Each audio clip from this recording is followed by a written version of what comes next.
Charles de Gaulle fut aussi un criminel raciste, je cite, antisémite et responsable de millions de morts. Mon village ne s'appellerait plus Colombey les deux églises, il s'appellerait Colombey les deux mosquées.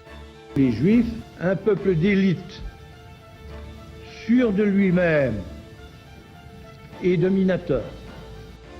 Tout le monde en France a été, est ou sera anti-gaulliste. Je pense qu'elle a bien de la chance que le général de Gaulle soit décédé, parce que sinon elle s'en serait pris une bonne par le général lui-même. Le caractère, disait donc le général. Le général de Gaulle, dans ses mémoires d'espoir, nous mettait en garde. Pour paraphraser le général de Gaulle. Ils citent tous très régulièrement le général. Même la présidente de l'ex-FN qui l'a toujours combattu s'y réfère. Aujourd'hui, nous sommes probablement ceux qui avons le plus de points communs dans le discours que nous proposons avec la vision qu'avait le général de Gaulle de la France. Quand on voit effectivement se réclamer du gaullisme Marine Le Pen, enfin je veux dire, c'est les pires ennemis. L'extrême droite a toujours été le pire ennemi du général de Gaulle. Seule la gauche de la gauche est plus réservée, encore que. On a dit parfois de Jean-Luc Mélenchon, lorsqu'il parlait de l'indépendantisme français, qu'il avait des accents gaulliens. À les écouter, ils sont tous plus ou moins de Gaulle, mais surtout pas les autres. Tous ces gens qui se prétendent gaullistes relèvent de l'imposture. C'est l'hommage du vice à la vertu. Vous savez, quand on est un vrai gaulliste, on ne le dit pas. Et on le fait et on l'incarne. De Gaulle, c'est la France résistante, non alignée, le gaullisme social, la Ve République, étatiste et souverainiste, européen et libéral. Tout le monde peut se reconnaître en lui. André Malraux disait d'ailleurs que tout le monde a été ou sera un jour gaulliste. De nombreuses citations de Gaulle circulent sur Internet et choquent les internautes pour leur caractère raciste. On les retrouve notamment sur ce site Internet. Vous nous voyez mélangés à des musulmans? Nous sommes quand même avant tout un peuple européen de race blanche. Si une communauté n'est pas acceptée, c'est parce qu'elle ne donne pas de bons produits. Ces citations sont souvent utilisées par des internautes pour justifier leurs propres propos racistes. Car si De Gaulle l'a dit, c'est que ce genre de propos serait acceptable. Je cite dans un de mes articles du Figaro une longue phrase du général de Gaulle qui dit « Il faut arrêter de se cacher les yeux. C'est bien qu'il y ait des Français jaunes, des Français bruns, des Français noirs, parce que ça prouve que la France est ouverte sur l'universel. Mais la France est un pays catholique, de race blanche et de culture gréco-latine. Sinon, ce n'est plus la France. » Qu'est-ce que veut dire Jean-Marie Le Pen quand il dit que la question de la nation, eh bien, c'est notamment le critère ethnique? Que le critère ethnique, c'est une des composantes de la nation. Il y a toujours eu des Français de toutes les races. Mais bien sûr, c'est d'ailleurs ce que disait De Gaulle dans une déclaration maintenant qui est très connue. Bien sûr, il est bien qu'il y ait des Français noirs, des Français jaunes, etc. Cela démontre la vocation universelle de la France. Mais la France reste un peuple de race blanche, de culture gréco-latine et de religion chrétienne. Voilà ce qu'il disait. Je crois que ça n'est absolument pas scandaleux de le rappeler. Et encore une fois, je m'étonne même qu'on s'en étonne. Mais alors, est-ce que le général de Gaulle a vraiment dit cela? D'abord, il faut rappeler qu'il s'agit de propos qui ont été rapportés par des proches de Gaulle. Donc les citations que l'on reproche à De Gaulle aujourd'hui sont extraites de livres qui sont soit l'œuvre d'historiens, comme Raymond Tournoux, soit de témoins, de collaborateurs du général de Gaulle, comme Alain Perfit. Néanmoins, la difficulté réside dans la crédibilité des propos qui sont rapportés. Est-ce qu'ils ont été prononcés par De Gaulle? Si oui, est-ce qu'ils ont été prononcés exactement avec ces termes? Est-ce qu'ils ont été bien entendus? Et pour ma part, j'utilise ce genre de documents avec des pincettes. Certains mots utilisés dans ces citations sont néanmoins courants à l'époque, comme le mot race. Mais comment comprendre ce terme dans la bouche de Gaulle? Pour lui, la race n'est pas un ensemble génétique ou un ensemble d'attributs physiques, c'est quelque chose qui ressort de l'esprit. Quand il dit, par exemple, la race française a la vocation maritime, ça veut dire que c'est le peuple. Nous sommes un pays judéo-chrétien, le général de Gaulle le disait, de race blanche, qui accueille des personnes étrangères, qui accueille des... j'ai pas envie que ça soit momentanément, vous voyez, moi. Eh bien, un jour, la France pourra être musulmane, et ça sera comme ça, moi, ça sera le mouvement mouvement de l'histoire. Moi, j'ai pas envie que la France devienne musulmane, Eh bien, c'est bien dommage. Non. C'est bien dommage. Je parlais de race blanche, on se demande si vous allez l'attaquer pour plagiat, après ce qu'elle a dit hier. C'est De Gaulle qui devrait l'attaquer pour plagiat. Mais elle citait des propos, du général de Gaulle. Allez, cherchons pas des polémiques là où il n'y en a pas.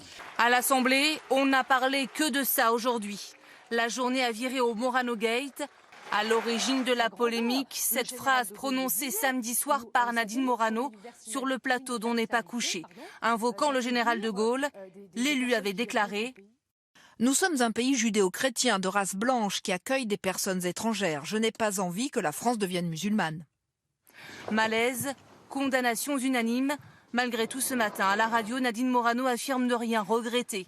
Est-ce que vous regrettez vos propos ? Non, Apolline de Malherbe. Je suis gaulliste, je l'ai dit. Gaulliste, je suis gaulliste, je resterai. J'ai cité des propos du général de Gaulle, d'Alain Peyrefitte, qu'il a écrit. On a remis en cause les propos repris par Alain Peyrefitte. Je voudrais juste redire le contexte, effectivement. Il s'agirait de propos dans une conversation entre le général de Gaulle et Alain Peyrefitte, qui aurait été tenue en 1959, au moment des événements d'Algérie. Et c'est Alain Peyrefitte qui l'a dit, mais 24 ans après la mort de Gaulle. D'accord, alors, ok. C'est pas au micro. Donc Apolline de Malherbe, donc maintenant, je vais vous donner une autre référence dans les écrits eux-mêmes du général de Gaulle. Les écrits, c'est-à-dire écrits par le général de Gaulle. Mémoire d'espoir, le renouveau, 1958-1962, page 181. Il s'exprimait sur l'Europe. Voilà ce que disait le général de Gaulle. Tout étant de même race blanche, de même origine chrétienne, de même manière de vivre, liées entre elles depuis toujours par d'innombrables relations de pensée, d'art, de science, de politique, de commerce. Il est conforme à leur nature qu'elles en viennent à former un tout, ayant au milieu du monde son caractère et son organisation. Voilà comment parlait le général de Gaulle. C'en est trop. Ce midi, Nicolas Sarkozy annonce vouloir lui retirer son investiture de tête de liste au régional en Meurthe-et-Moselle. Je préside une formation politique avec des sensibilités multiples. Mais je n'accepterai aucun dérapage. Parce que je ne veux pas la caricature de ce que nous sommes. Et je vais vous dire une chose. Quand Madame Morano veut lire le général de Gaulle, je pense qu'elle a bien de la chance que le général de Gaulle soit décédé, parce que sinon elle s'en serait pris une bonne par le général lui-même. Lorsque le général de Gaulle a gouverné la France connaissait aussi des temps difficiles. Et il n'a pas cherché à entraîner la France dans des mauvais instincts ou dans de mauvais réflexes, il a cherché à élever la France. On ne peut pas dire que ce soit le cas de Madame Morano. Néanmoins, ces citations témoignent d'une réelle vision hiérarchique entre les peuples. Les Arabes, ce n'est rien. Jamais on n'a vu des Arabes construire des routes, des barrages, des usines. Pour l'historien Nicolas Bancel, cette hiérarchie est réelle dans l'esprit de De Gaulle, mais banale à l'époque, même parmi ses adversaires politiques. C'est tout simplement un homme qui appartient à son temps. Et à ce moment-là, effectivement, parler d'une race supérieure blanche, on vient de passer quand même plus d'un siècle en étant un pays colonisateur, eh bien parler de cette supériorité, c'est quelque chose de tout à fait commun, de tout à fait banal. Et si vous fouillez un peu dans les archives, vous allez trouver des dizaines de personnes, hommes politiques, écrivains et autres, qui ont prononcé des paroles telles que celles que vous rapportez, et encore bien pire. Ainsi, Léon Blum, grande figure de la gauche et contemporain de De Gaulle, parle en 1925 du devoir des races supérieures. Comme on ne peut toucher au général de Gaulle, devenu depuis sa mort une icône, on s'en prend violemment à celle qui le cite, en l'occurrence Nadine Morano. On met même en doute la fiabilité d'Alain Peyrefitte, celui qui a révélé cette fameuse phrase, ce que personne n'osa bien sûr du vivant de l'auteur. De Gaulle appartient à une génération qui n'avait pas peur d'employer le mot race. Tous les grands républicains furent favorables à la colonisation parce qu'ils considéraient, comme disait Jules Ferry, Léon Blum, qu'il était du rôle des races supérieures d'apporter la civilisation aux races inférieures. C'est ce rêve assimilationniste, universaliste, que portaient encore les derniers partisans de l'Algérie française. C'est parce qu'ils ne partageaient pas ce rêve que De Gaulle a donné l'indépendance à l'Algérie.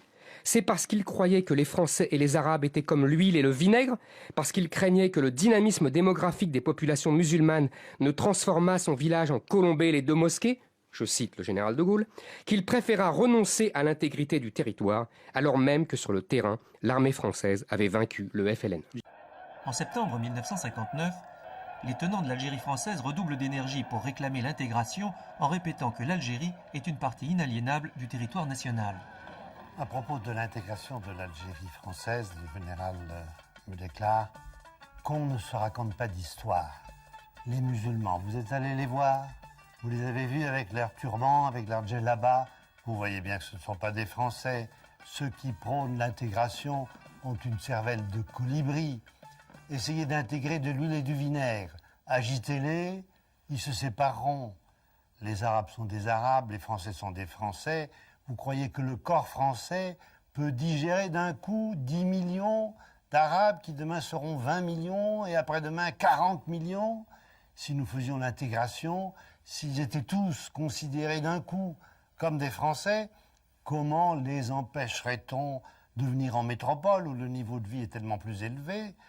Mon village ne s'appellerait plus Colombey des deux églises, il s'appellerait Colombey des deux mosquées. De son vivant, la gauche le traitait de fasciste. Aujourd'hui, elle l'appellerait raciste et populiste. Sarkozy l'exclurait des Républicains, même Marine Le Pen le trouverait infréquentable. Tout le monde en France a été, est ou sera anti-gaulliste. Si par malheur, en d'autres temps, en l'extrême hiver de sa vie, au milieu d'événements excessifs, l'usure de l'âge mena le maréchal Pétain à des défaillances condamnables, la gloire qu'il acquit à Verdun, qu'il avait acquise à Verdun 25 ans auparavant et qu'il garda en conduisant ensuite l'armée française à la victoire, ne saurait être contestée ni méconnue par la patrie. Le maréchal Pétain a été pendant la Première Guerre mondiale aussi un grand soldat. Voilà. C'est une réalité de notre pays. C'est aussi ce qui fait que la vie politique, comme l'humaine nature, sont parfois plus complexes que ce qu'on voudrait croire. On peut avoir été un gros soldat à la Première Guerre mondiale et avoir conduit à des choix funestes durant la Deuxième. Quelques mots et une polémique immédiate. Côté politique d'abord. L'opposition monte au créneau, toutes formations confondues. Je vous rappelle que tous les grands criminels ont commencé par être des innocents. Et donc, s'il fallait honorer toutes celles et ceux qui, un jour, ont trahi la France, mais qui ont commencé par la servir, alors la liste est extrêmement longue. Et donc, qui va-t-on réhabiliter encore? Aujourd'hui, ouvrir cet hommage est choquant et dangereux et participe aujourd'hui à nouveau d'une division de la nation. Le maréchal Joffre est le vainqueur militaire de la guerre de 14-18. Pétain est un traître et un antisémite. Ses crimes et sa trahison sont imprescriptibles. Macron, cette fois-ci, c'est trop. L'histoire de France n'est pas votre jouet. Autre tweet, autre critique, celle d'un ancien président. L'histoire n'isole pas une étape, même glorieuse, d'un parcours militaire. Les organisations juives de France, elles aussi, sont très choquées et pointent la responsabilité personnelle du maréchal dans la collaboration avec les nazis. Juste un mot pour faire écho à cette déclaration du général de Gaulle. Depuis quelques jours, depuis 2 jours, on entend les proches du président de la République dire il dit ni plus ni moins que ce que disait le général de Gaulle. C'est vrai ? Il dit même beaucoup moins. Moi, je trouve que les propos de Gaulle sont choquants. Il fait porter sur l'âge, la sénilité d'un Pétain manipulé par son entourage. La vieillesse est un naufrage, écrit-il dans voilà, les mémoires. Mais pas du tout. Pas du tout. Et on sait bien pourquoi De Gaulle l'a fait. Il considérait qu'il fallait fermer cette parenthèse de la guerre, réconcilier les Français et passer à autre chose. La querelle faite à Macron est-elle légitime et que révèle-t-elle, Paul Thibault? Ça révèle probablement une passion de notre époque à se vouloir pur aux dépens des précédentes. Enfin, nous jugeons le passé. De quel droit le passé dont nous sortons? Il y a quelque chose là d'absolument illégitime et c'est malheureusement symptomatique d'une espèce de maladie, je dirais pas mentale, mais morale du monde où nous vivons. Donc vous pensez que cette querelle faite à Macron est illégitime, que son propos ne méritait pas une telle polémique. Enfin, en 68, pour le 50e anniversaire, le général de Gaulle a rendu hommage à Pétain sans scrupule et sans réticence. Il parlait d'autre chose. Oui, il parlait d'autre chose. Le général de Gaulle, toujours autant présent dans les discours, il n'échappe pas au mouvement du moment. En témoigne cette statue vandalisée dans le Nord, pas déboulonnée, mais tagué d'esclavagistes.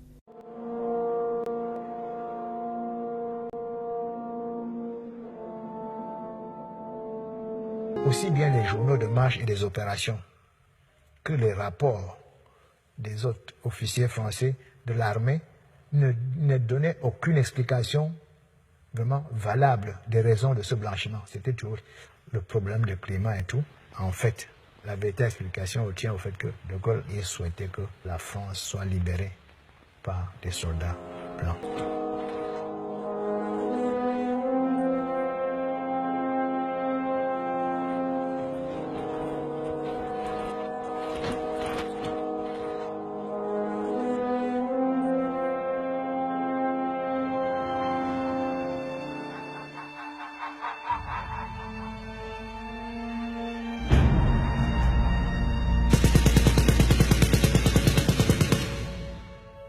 tout juste demander leur indemnité pour pouvoir rentrer chez eux.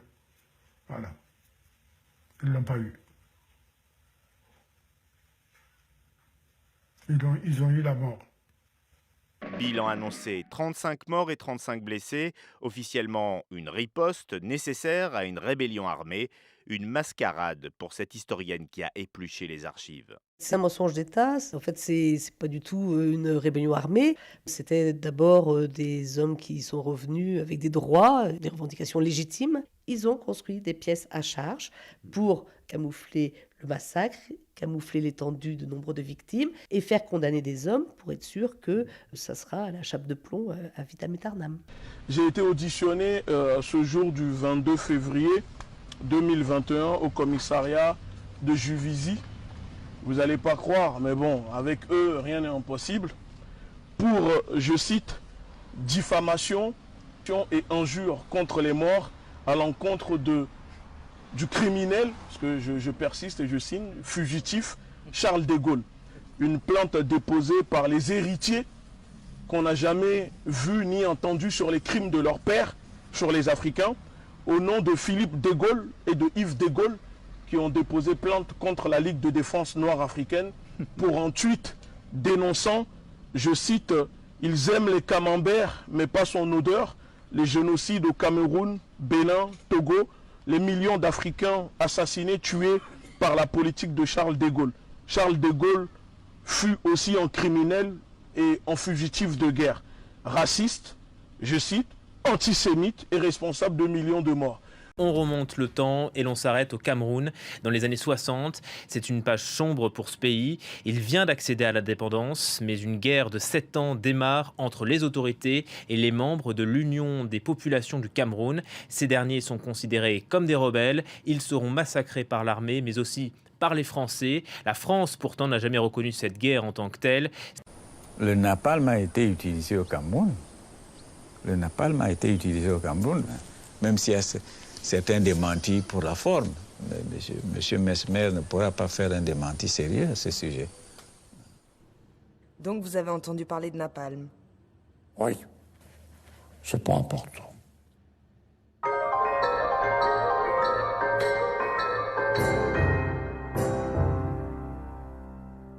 Si on a participé à un crime contre l'humanité, on ne peut pas être célébré dans l'espace public. On ne peut pas l'être. Mais quand vous en prenez à Charles de Gaulle, est-ce que vous ne poussez pas le bouchon un petit peu loin? Écoutez, moi je vois Charles de Gaulle avec mon regard d'africaine. Hein. Oui. Donc la France peut tout à fait décider de le considérer comme un héros. Ah oui, la France libre. Voilà, la France peut considérer... Oui, la France libre dont la capitale était Brazzaville peut tout à fait donc décider de le considérer comme un héros. Il n'en demeure pas moins qu'il est à l'origine d'un grand nombre de crimes aussi. Et c'est important de préciser à quels endroits la société est aujourd'hui divisée. À propos de la décolonisation, le général m'a dit un jour, nous avons fondé notre colonisation depuis les débuts sur le principe de l'assimilation. Au nom de l'égalité, tous les hommes sont égaux, donc tous les hommes sont pareils. On a prétendu faire des peuples noirs, des peuples jaunes, des peuples arabes, de bons Français. Or, on peut assimiler des individus, on peut assimiler des groupes, on ne peut pas assimiler des masses immenses. On leur a fait réciter nos ancêtres les Gaulois, c'était pas très malin. Nous avons nié ces différences. Nous voulions être une république de 100 millions de Français interchangeables. Et voilà pourquoi les Français vivent la décolonisation comme un déchirement. Mai 1967, le Proche-Orient est au bord de la guerre. En Égypte, devant les caméras, les militaires se préparent à combattre Israël. De Gaulle a accepté 5 ans plus tôt l'indépendance de l'Algérie et il a donc désormais la voie libre pour un rapprochement avec les pays arabes. Il veut que la France redevienne l'un de leurs partenaires privilégiés. Alors quand Abba Eban, le ministre israélien des Affaires étrangères, vient lui demander son soutien, il reçoit à la place un avertissement. De Gaulle lui a dit « Ne tirez pas les premiers, ne tirez pas la première balle. La France ne sera pas avec celui qui va tirer la première balle. » Le 5 juin 1967, malgré l'avertissement de Gaulle, Israël décide de frapper le premier. La coalition arabe compte 2 fois plus de soldats et d'armes qu'Israël. Mais l'État hébreu, mieux préparé, remporte une victoire totale en 6 jours. Israël a conquis des territoires sur tous les fronts. Le Sinaï a été pris à l'Égypte, le plateau du Golan à la Syrie et la Cisjordanie à la Jordanie. À Paris, le général de Gaulle enrage de ne pas avoir été écouté. À contre-pied de son opinion publique, il condamne un Israël guerrier et va jusqu'à remonter aux origines de l'État hébreu en lançant une petite phrase dévastatrice sur la nature du peuple juif. L'établissement d'un État d'Israël soulevait à l'époque un certain nombre d'appréhensions.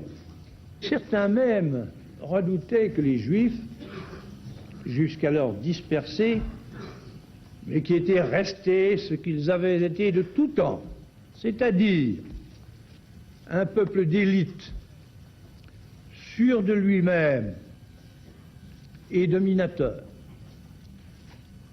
n'en viennent, une fois qu'ils seraient rassemblés dans le site de son ancienne grandeur, n'en viennent à changer en ambition ardente et conquérante les souhaits très émouvants qu'ils formaient depuis 19 siècles, l'an prochain à Jérusalem. Maintenant, Israël organise sur les territoires qu'il a pris l'occupation qui ne peut aller sans oppression, répression, expulsion. Et il s'y manifeste contre lui la résistance, qu'à son tour, il qualifie de terrorisme. Des propos très mal vécus en Israël. Stéphane Vanish, cette blessure qu'il y a depuis 1967 avec le général de Gaulle, on a l'impression que pour les Israéliens, elle demeure jusqu'à aujourd'hui. Elle demeure jusqu'à aujourd'hui parce que c'est un changement de stratégie de la France avec en prime la première déclaration antisémite depuis la Seconde Guerre mondiale par un chef d'État ou par un politique en France. Donc ça n'était pas rien. Comment vous expliquez cette phrase? Selon vous, c'est pas antisémite? Écoutez, je sais qu'après on a vu dans tous les journaux, il y avait cette fameuse caricature avec le dessin les de dessins Tim. On va le montrer à l'écran. Exactement. Ouais. C'est pas blanc ou noir. Oui, on peut voir ça comme antisémite. Et dans tous les titres de journaux français et en Israël, on a pris ça comme quelque chose d'antisémite. Et De Gaulle est antisémite, etc., etc. Mais moi, je veux dire faire la part de choses. Parce que comme j'expliquais tout à l'heure, De Gaulle était autre chose aussi. Et pour moi, franchement, pour lui, l'intérêt de la France était le premier primordial, la première chose qui l'intéressait. Et à ce moment-là, il était blessé dans son propre amour et orgueil. On ne l'a pas écouté, mais dire qu'il était antisémite, antisioniste, anti-Israël, non, je pense pas. Je sais pas. Il n'était pas. Il y a plusieurs degrés dans l'antisémitisme ou dans le. Tout le monde n'est pas nazi forcément pour être antisémite. Oui. Et alors, par rapport à cette petite phrase, j'ai noté la réponse de Raymond Aron, qui a écrit un livre, De Gaulle, Israël et les Juifs. Oui. Tout à fait. Et alors, il était vraiment scandalisé, blessé, on va dire. En fait, il accuse De Gaulle d'avoir réhabilité l'antisémitisme. C'est rien que ça. Et alors, il dit définir un peuple par 2 adjectifs, expliquer l'impérialisme israélien par la nature éternelle, l'instinct dominateur du peuple juif. Aucun homme d'État occidental n'avait parlé de juifs dans ce style, ne les avait caractérisés comme peuple par 2 adjectifs. Les Juifs de France, ou pour me dire du monde entier, ont immédiatement saisi la portée historique de quelques mots prononcés le 28 novembre 1967. Retour aujourd'hui sur une période particulièrement sanglante de l'histoire d'Espagne. Une guerre civile qui fait un demi-million de morts, suivie d'une dictature non moins meurtrière, celle de Francisco Franco, El Caudillo. La guerre commence le 18 juillet 1936 avec un putsch contre le gouvernement de gauche. Le soulèvement, pourtant préparé de longue date, mène à 3 ans de guerre. Le soutien de Hitler et de Mussolini seront décisifs pour la victoire des nationalistes et donc pour l'arrivée au pouvoir de Franco. Sa dictature sera marquée par la répression et la violence. Des milliers d'opposants mourront dans des camps, des dizaines de milliers d'Espagnols quitteront le pays, pour beaucoup vers la France.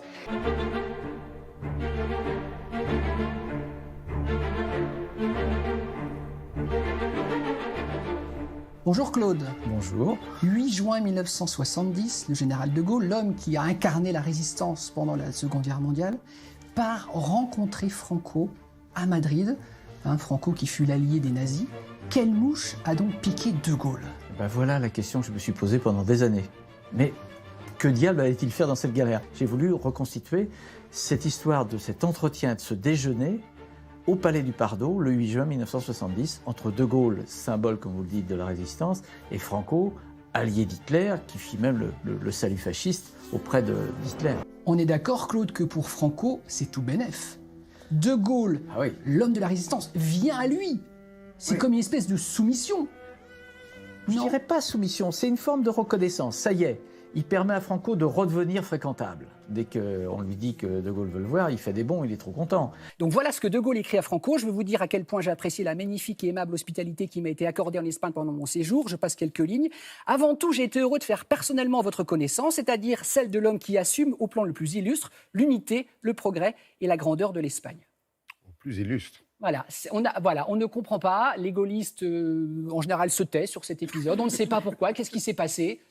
Et d'ailleurs, les proches du général se sont médusés. Vous dites, Malraux, à l'époque, dit « j'aurais démissionné, s'il l'avait fait quand il était chef d'État ». Mauriac dit « c'est glaçant ». À l'époque, vous vous rappelez que l'ORTF n'en parle quasiment pas. Il y a le journal communiste L'Humanité, l'Aurore plutôt Algérie française qui en parle aussi. Cette visite à Franco était dictée, à mon avis, uniquement par la curiosité. De Gaulle était très conscient du fait que Franco était ce qu'il était, qu'on pouvait lui adresser beaucoup de reproches. Mais d'une part, il considérait, et ça c'est sûr, parce qu'il l'a écrit dans une lettre à Franco, puis il en a parlé, il considérait finalement que ce qu'avait fait Franco avait été positif finalement pour l'Espagne, au bout du compte. Et tout en étant conscient, évidemment, il a dit à un de ses collaborateurs en sortant, il a dit « je sais très bien qu'il a eu la main lourde, mais je ne lui en ai pas parlé ». Ça ne valait pas, approbation de tout ce qu'avait pu faire Franco, de la guerre civile, etc. Je pense qu'il y avait chez De Gaulle, qui avait été répudié par les Français un an auparavant à la suite d'un référendum, une envie de faire un bras d'honneur, de dire « je suis un homme libre ». Bon, c'est sans doute un peu osé de vouloir être dans la critique de la figure du général de Gaulle, mais je pense que c'est nécessaire aussi pour comprendre le personnage. Au fond, avec un déjeuner à Madrid, on comprend que ce personnage, c'est pas aussi simple que ça, c'est pas linéaire. C'est certainement quelqu'un qui s'affranchissait de beaucoup de codes.